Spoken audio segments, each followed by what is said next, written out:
వచ్చారు. వారికి సభాముఖంగా నమస్కృతులు తెలియజేస్తున్నాను.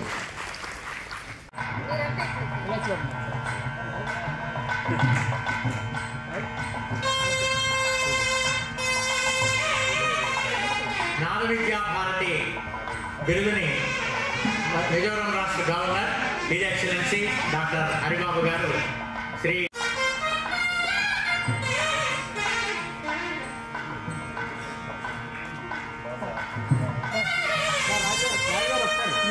వైభవ్ జ్యువెలర్స్ అధిపతి ట్రస్టీ PMDA శ్రీమతి మల్లికా మనోజ్ గారిని వేదిక మీదకి ఆహ్వానిస్తున్నాను. That year was praised by the Doyen Arakkudi Ramanujayanga, and also he won the famous title Clarinet Everest from T.N. Rajaratnam Pillai. Clarion call of the Clarinet Everest all over the world, Kirekesi performed far and wide, not only in India. పడేటట్టుగా 2-3 రోజులు మేము organise చేస్తాం sir. మన 50 మంది ఒక రోజు చేయాలంటే సజెస్టెడ్గా 3 days చేస్తాం. It is very much essential. We sincerely take your advices. వాటిని చూడాలనుకునే వాళ్ళందరికీ నా ఆహ్వానం. తప్పకుండా రండి, ప్లాన్ చేసుకోండి. ఎందుకంటే మిజోరాం అనేది ఒక ప్రత్యేకమైన రాష్ట్రం, చాలా మారుమూలలో ఉన్నటువంటి రాష్ట్రం.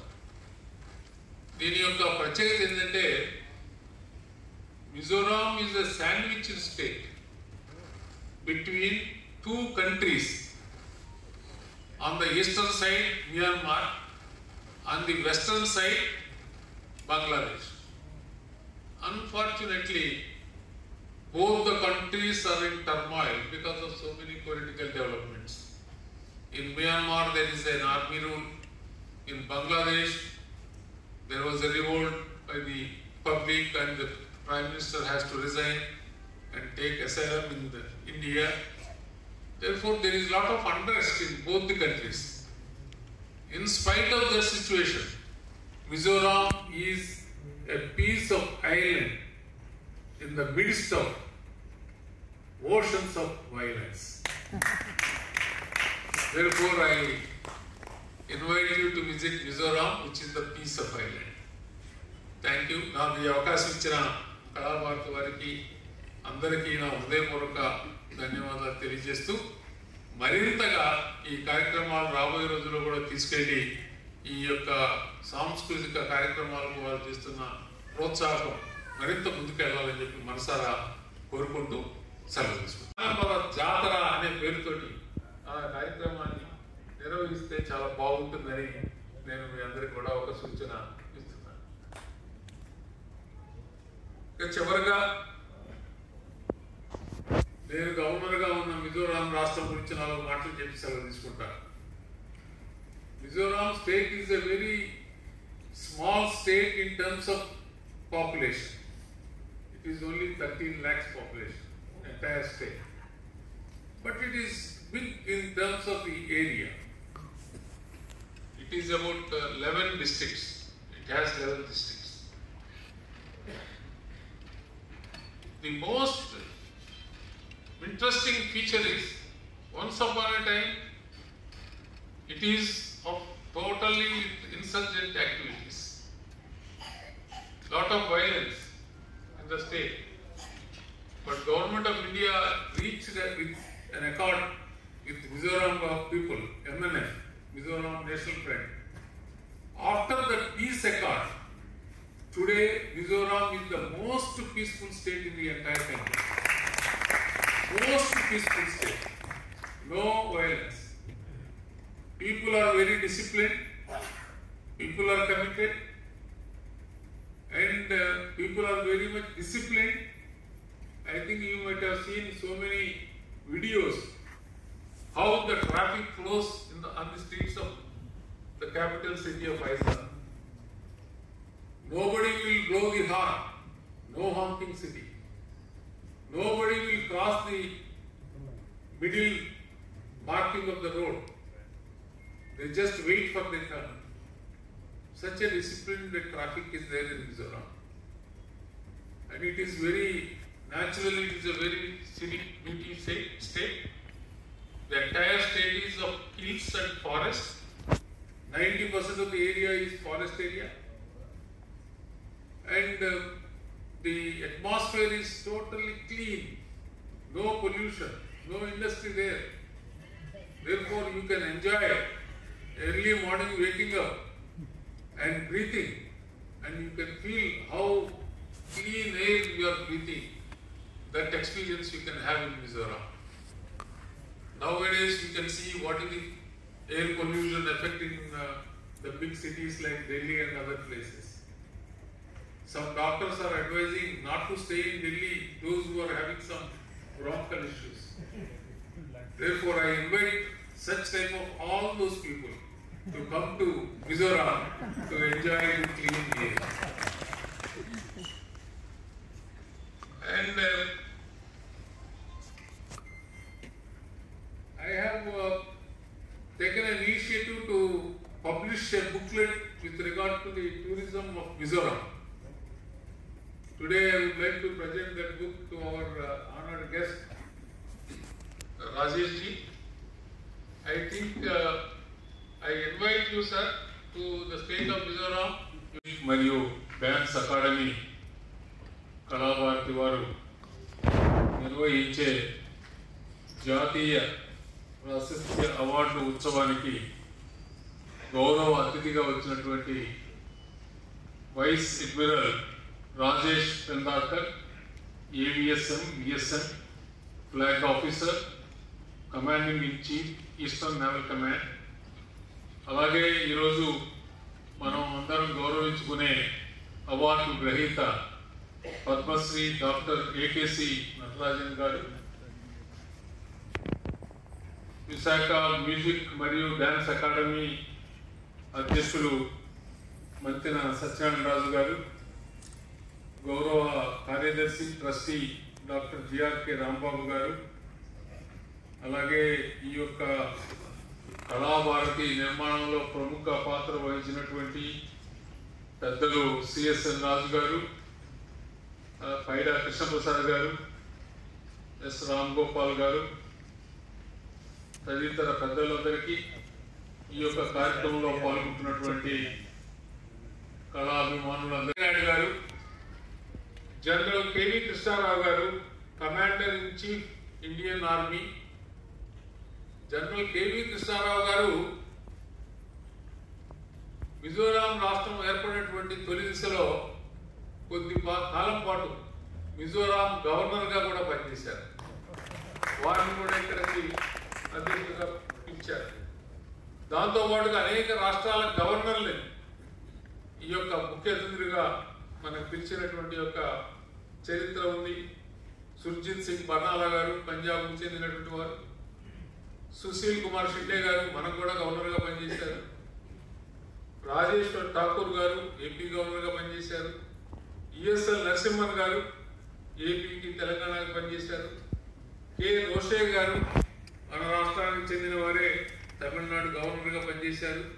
ఇటువంటి మహనీయులు అందరినీ కూడా ముఖ్య అతిథులుగా పిలిచి విశాఖ నగరంలో కళాభారతి ఒక మంచి కార్యక్రమాలను నిర్వహించిందంటే కళాభారతి యొక్క చరిత్రలో ఇవన్నీ కూడా సువర్ణాక్షరాలతో లిఖించదగినటువంటి అంశాలని చెప్పి నేను భావిస్తున్నాను.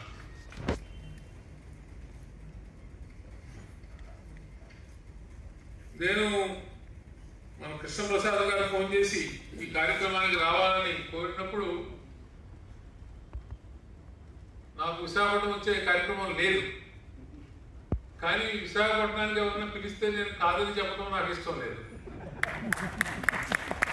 ఎందుకంటే 54 సంవత్సరాలకు పైగా నేను విశాఖపట్నంలో ఉన్న సమయంలో ఎప్పుడు కూడా ఒక నెలన్నరకు మించి విశాఖపట్నం గాలి పీల్చకుండా బయటికి వెళ్ళిన పరిస్థితులు లేవు. ఎక్కడ బయటికి వెళ్ళినా నెల 15 రోజులు విశాఖపట్నం వచ్చేవాడు. కానీ ఇవాళ మిజోరాం గవర్నర్ అయిన తర్వాత ఒక్కోసారి 2 నెలలు 3 నెలలు విశాఖపట్నం గాలి పీల్చకుండా ఉండాల్సినటువంటి పరిస్థితి లభిస్తుంది. అందుకని నేను ఎదురు చూస్తుంటాను, ఎవరు విశాఖపట్నం పిలుస్తారా, ఆ కార్యక్రమం తీసుకొని విశాఖపట్నం వచ్చి మరలా విశాఖపట్నం గాలి పీల్చే అవకాశం నాకు కలుగుతుందని చెప్పి చూస్తూ ఉంటారు. అందులో ఈ అవకాశం సత్యనారాయణ రాజు గారు, కృష్ణప్రసాద్ గారు, మన రాంబాబు గారు వీళ్ళందరూ కూడా నేను రావాలని కోరుకున్న మీదట తప్పకుండా వస్తానని చెప్పి ఈ కార్యక్రమంలో పాల్గొనడానికి ఈరోజు మీ ముందుకు వచ్చాను. మరొక విషయం ఏంటంటే, ఈరోజు నన్ను కూడా ముఖ్య అతిథిగా ఇక్కడికి పిలిచి ముఖ్య అతిథులుగా ఈ కార్యక్రమాలకు వచ్చినటువంటి డాక్టర్ అబ్దుల్ కలాం గారి సరసన, వెంకయ్యనాయుడు గారి సరసన, అనేక మంది పెద్దలు రోసయ్య గారు, సుశీల్ కుమార్ షిండే గారు, సుర్జిత్ సింగ్ బర్నాలా గారు, అటువంటి వారి సరసన నన్ను కూడా చేర్చే అవకాశాన్ని ఇచ్చినటువంటి నిర్వాహకులకు నేను హృదయపూర్వక ధన్యవాదాలు తెలియజేస్తున్నాను, కృతజ్ఞతలు తెలియజేస్తున్నాను. కాబట్టి ఈరోజు ఈ యొక్క కార్యక్రమం తర్వాత ఇవాళ నటరాజన్ గారు ఎవరైతే అవార్డు గ్రహీత ఉన్నారో వారి యొక్క క్లారినెట్ కార్యక్రమాన్ని కూడా మనందరికీ ఇవ్వబోతున్నారు. దాన్ని కూడా మనం చూసి ఆనందించాల్సిన అవసరం ఉంది. దాంతోపాటుగా శ్రీ ఎంఎస్ఎన్ మూర్తి గారు విద్వాన్ వైలిన్, అట్లాగే విద్వాన్ డాక్టర్ వివి రమణమూర్తి గారు మృదంగం, అట్లాగే విద్వాన్ శ్రీ ఎం హరిబాబు, నా పేరు వారే, వారి యొక్క కచేరీ కార్యక్రమం కూడా మనం చూడబోతున్నాం. చాలా సంతోషం. వీరందరి యొక్క ప్రతిభని, వారి యొక్క విశేషమైన కృషి ఈ యొక్క కళలో మనందరం కూడా అనుభవించేట అవకాశం మనకి లభిస్తుంది. నేను కళాభారత వారికి చాలా మంచి కార్యక్రమాలు చేస్తున్నాను. కాకపోతే నేను ఎక్కడికి పోయినా ఒక అనాయాచిత సలహా ఇవ్వడం నాకు ఒక అలవాటు. ఇన్ని బాగా చేస్తున్నారు, చాలా బాగుంది, కానీ ఇది కూడా చేస్తే ఎలా ఉంటుందో ఆలోచిస్తుందని చెప్పడం నాకు ఒక అలవాటుగా మారింది. అది ఏమిటి ఈ సలహాని వాళ్ళు ఆలోచిస్తే, నిన్న విశాఖపట్నంలో పేపర్లో వచ్చిన ఒక వార్త నన్ను ఆకర్షించింది. ఆర్కే బీచ్లో జానపద ప్రదర్శన జరిగింది, కళల యొక్క ప్రదర్శన జరిగింది అని. నేను కళాభారతి వారికి చేసే సూచన ఏంటంటే, ఇవాళ జానపద కళలకి ప్రోత్సాహం తగ్గింది కొంత. చాలా మటుకు చాలా ప్రాంతాల్లో, ఆయా ప్రాంతాల్లో ప్రాచుర్యం ఉన్నట్టు జానపద కళలు కూడా కొంత వెనక్కిపోయేట్టుగా పరిస్థితుంది. కొన్ని కళలు అయితే మనకు తెలియదు కూడా తెలియదు. కాబట్టి కళాభారతి వారు చేస్తున్నటువంటి ఈ కృషితో పాటు ఉత్తరాంధ్రలో ఉన్నటువంటి యొక్క గ్రామీణ ప్రాంతాల్లో ప్రాచుర్యం ఉండి ఇప్పుడు అంతగా ప్రాధాన్యత లేనటువంటి కళల్ని మీరు ప్రోత్సాహం చేసి ఉత్తరాంధ్ర జానపద కళా ప్రదర్శన అనే పేరుతో ఒక కార్యక్రమాన్ని నిర్వహిస్తే బాగుంటుంది అనేది ఒకటి. రెండవది, ఆంధ్రప్రదేశ్లో ఉన్న ఇతర ప్రాంతాల నుంచి కూడా గ్రామీణ ప్రాంతాల్లో ఏ విధమైనటువంటి జానపద కళలు గతంలో ప్రాచుర్యంలో ఉండేవి, ఇప్పుడు కొంత వెనక్కిపోయాయి. వీటిని కూడా మనం గుర్తించి ఆంధ్ర ప్రాంత జానపద కళా ప్రదర్శన ఒకరోజు. మనం అనేక సంవత్సరాలు కలిసి ఉన్నాం కాబట్టి తెలుగు ప్రజలుగా ఆంధ్రప్రదేశ్, తెలంగాణ రెండు రాష్ట్రాల్లో ఉన్నటువంటి జానపద కళలు కూడా ప్రదర్శించే మరొక రోజు, 3 రోజుల పాటు జానపద కళల్ని ప్రోత్సహించే విధంగా ఏ విధంగా అయితే మీరు వారం పాటు ఈ యొక్క మ్యూజిక్ డ్యాన్స్ ఫెస్టివల్ నిర్వహిస్తున్నారో, జానపద కళల యొక్క ప్రదర్శన కూడా నిర్వహించాలని చెప్పి నేను మిమ్మల్ని మనస్ఫూర్తిగా కోరుకుంటూ, ఆ విధంగా కృషి చేయాలని చెప్పి కూడా కోరుకుంటూ, ఆ యొక్క విశాఖ నగరంలో ఉన్న పెద్ద పరిశ్రమల యొక్క సహకారంతో ఈ యొక్క ఆడిటోరియం నిర్మాణానికి పూనుకొని ఇది పూర్తి చేశారు. ఈ నిర్మాణంలో చాలా పెద్ద పెద్ద సంస్థలు కూడా పాల్గొంచుకున్నాయి. నిర్మాణం ఎల్ఎన్టీ సంస్థ చేస్తే, ఆడిటోరియంలో ఉన్న ఎయిర్ కండిషనింగ్ వోల్టాస్ సంస్థ వారు చేశారు. ఇంతమందిని దాంట్లో భాగస్వామ్యం చేసి ఒక మంచి ఆడిటోరియం విశాఖ నగరానికి అందించిన పెద్దలందరికీ నా హృదయపూర్వక అభినందనలు, శుభాభినందనలు తెలియజేస్తున్నాను. కళాభారతి ఆడిటోరియం దాని గురించి చెప్పాలంటే విశాఖ సుందరి కంఠహారంలో ఈ ఆడిటోరియం ఒక కలికితురాయి. అంత గొప్పది అని చెప్పి నేను చెప్పదలుచుకున్నాను.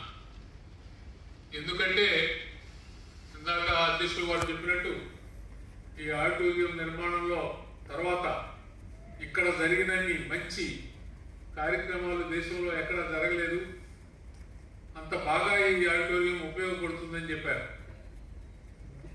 ఒక కళలను ప్రోత్సహించడానికి నిర్వహించే కార్యక్రమాలే కాకుండా అనేకమైన ఇతర కార్యక్రమాలకు కూడా ఈ యొక్క ఆడిటోరియం అందుబాటులోకి తీసుకొస్తున్నారు. కళాకారులకు అతి తక్కువ ధరకు, మిగతా వారికి కొంచెం ఎక్కువ ధరకు ఈ ఆడిటోరియం ఇచ్చే అలవాటు యాజమాన్యానికి ఉంది. అందుకనే నేను కూడా ఒక విధంగా చెప్పాలంటే విశాఖ నగరంలో కళాభారతిలో పాల్గొన్నన్ని సమావేశాలు మరి ఏ ఇతర ఆడిటోరియంలో పాల్గొనలేదని చెప్తున్నాను. అవి రాజకీయ కార్యక్రమాలు కావచ్చు, సామాజిక కార్యక్రమాలు కావచ్చు, సాహిత్య కార్యక్రమాలు కావచ్చు, లేకపోతే కళాత్మకమైన కార్యక్రమాలు కావచ్చు, వివిధ రకాలైన కార్యక్రమాలలో ఈ యొక్క ఆడిటోరియంలో అనేక పర్యాయాలు పాల్గొన్నటువంటి అనుభవం నాకుంది.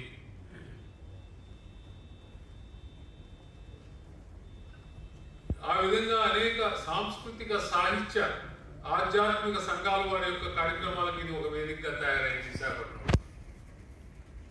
అందుకనే నేను విశాఖపట్నం గురించి ఏదైనా చెప్పేటప్పుడు నేను ఇక్కడ పార్లమెంట్ సభ్యుడిగా ఉన్నప్పుడు కూడా చెప్తుండేవాడిని. విశాఖపట్నం కొత్తగా ఏర్పడిన ఆంధ్రప్రదేశ్కు రాజకీయ రాజధాని కానప్పటికీ విశాఖపట్నం ఆంధ్రప్రదేశ్కు ఒక ఆర్థిక రాజధాని, ఒక సాంస్కృతిక రాజధాని, ఒక పర్యాటక రాజధాని. దీన్ని ఎవరు కూడా కాదని లేదని చెప్పి నేను మనం చేస్తున్నాను. అందువలన అటువంటి సాంస్కృతిక రాజధానిగా పేరు తేవడంలో, కళల్లో అభిరుచిని పెంపొందించడంలో కళాభారతి యొక్క పాత్ర కూడా చాలా విశిష్టమైనటువంటిది. ఇక్కడ త్యాగరాయ ఆరాధన ట్రస్ట్కు ఇది నిలయం. త్యాగరాయ ఆరాధన పండగని దాదాపుగా వారం పాటు ఇక్కడ జరపడం ఆనవాయితీ. దాంతోపాటు రాష్ట్ర స్థాయి నాటకోత్సవాలు, సంగీతం, నృత్యం, డ్రామా, జాతీయ స్థాయి ఉత్సవాలను కూడా ఈ యొక్క హాల్లో నిర్వహించడం మనందరం కూడా చూస్తూ ఉన్నాం. దాంతోపాటుగా వివిధ కళల్లో పేరు ప్రఖ్యాతులు సాధించినటువంటి వారిని, ప్రముఖులను విశాఖ నగరానికి ఆహ్వానించి వారిని సగౌరవంగా గౌరవించి కళాభారతి ఒక అవార్డును కూడా ఇవ్వడం మనం చూస్తున్నాం. అందులో భాగంగానే ఈరోజు ఈ నాగ విద్యా భారతి అనేటువంటి యొక్క అవార్డుని పద్మశ్రీ డాక్టర్ నటరాజన్ గారికి ఈ రోజున మనం ఇస్తున్నాం. అటువంటి మహనీయుడికి ఈ రోజున అవార్డును ఇవ్వడం కూడా మనందరికీ చాలా గర్వకారణం, సంతోషకారణం. దీంట్లో భాగంగా ఈ యొక్క అవార్డుని, దాంతోపాటు 1 లక్ష రూపాయల నగదుని, దాంతోపాటుగా మన వైభవ్ జ్యువెలర్స్ వారు సమర్పించే స్వర్ణ కమలాన్ని, నూతన వస్త్రాలను వారికి బహుకరించి వారిని సత్కరించుకోవడం మనందరికీ కూడా చాలా సంతోషకరమైన విషయం. ఇది ఈ రోజు ప్రారంభం. రాబోయే 6 రోజుల పాటు కూడా అనేక కళా కార్యక్రమాలని నిర్వహిస్తూ ఈ యొక్క విశాఖ నగరానికి వారు ఈ యొక్క కల్చరల్ యాక్టివిటీస్ని దగ్గరికి తీసుకురావడంలో కళాభారతి ముందంజలో ఉండడంలో నాకు ఎటువంటి సందేహం లేదు. ఈ యొక్క కార్యక్రమాల గురించి చెప్తున్నప్పుడు నేను చూశాను చాలా మంది అవార్డు గ్రహీతల యొక్క పేర్లు. అందరూ చాలా విశిష్టమైన ప్రజ్ఞా పాఠవాలు కలిగినటువంటి పెద్దలు. పద్మ విభూషణ్ పద్మభూషణ్, పద్మశ్రీ అవార్డులు పొందినవారు, అటువంటి వారిని అందరినీ కూడా ఇక్కడికి రప్పించి వారిని సత్కరించినటువంటి కళాభారతి నిజంగా ఎంత అభినందనీయమో నేను చెప్పలేను. 2001లో పద్మభూషణ్ ఎస్ పినాక్ మణి గారిని, తర్వాత పద్మభూషణ్ ఎం బాలమురళీకృష్ణ గారిని, పద్మవిభూషణ్ డాక్టర్ యామిని కృష్ణమూర్తి గారిని, పద్మవిభూషణ్ పండిట్ జస్రాజ్ గారిని, పద్మవిభూషణ్ డాక్టర్ అజ్మల్ అలీ ఖాన్ గారిని, పద్మభూషణ్ డాక్టర్ వెంపటి శివసత్యం గారిని, పద్మశ్రీ డాక్టర్ నటరాజ రామకృష్ణ గారిని, ఇలా ఎందరో మహానుభావులను Sri Emerson Rajagaru, and I thank him for the invitation for me to be here. I think this is a wonderful event that not only promotes the rich cultural heritage of our country and particularly the performing arts, but also the fact that they take the opportunity to felicitate eminent artists in various fields from our country. I think it's a wonderful thing that this academy does. I also feel privileged to be here in company of some very eminent personalities today. The Honorable Governor of Mizoram and of course Padma Shri Dr. A.K. Srinivasarajan ji. I'm also very happy to note, as Sri Emerson Rajagaru mentioned earlier in his talk, that the Vishaka Music and Dance Academy does a phenomenal service to our country in terms of having young children. Assistant Chief of Integrated Defence Staff at Headquarters IDS, New Delhi, and subsequently as the Chief Staff Officer Operations in Headquarters, Western Naval Command, and subsequently as the Flag Officer Commanding Maharashtra Naval Area, followed by Flag Officer Sea Training. Prior to assuming command of Eastern Naval Command, the Flag Officer was carrying out the duties of Deputy Chief Integrated Defence Staff at HQ, IDS, and Director General Naval Operations at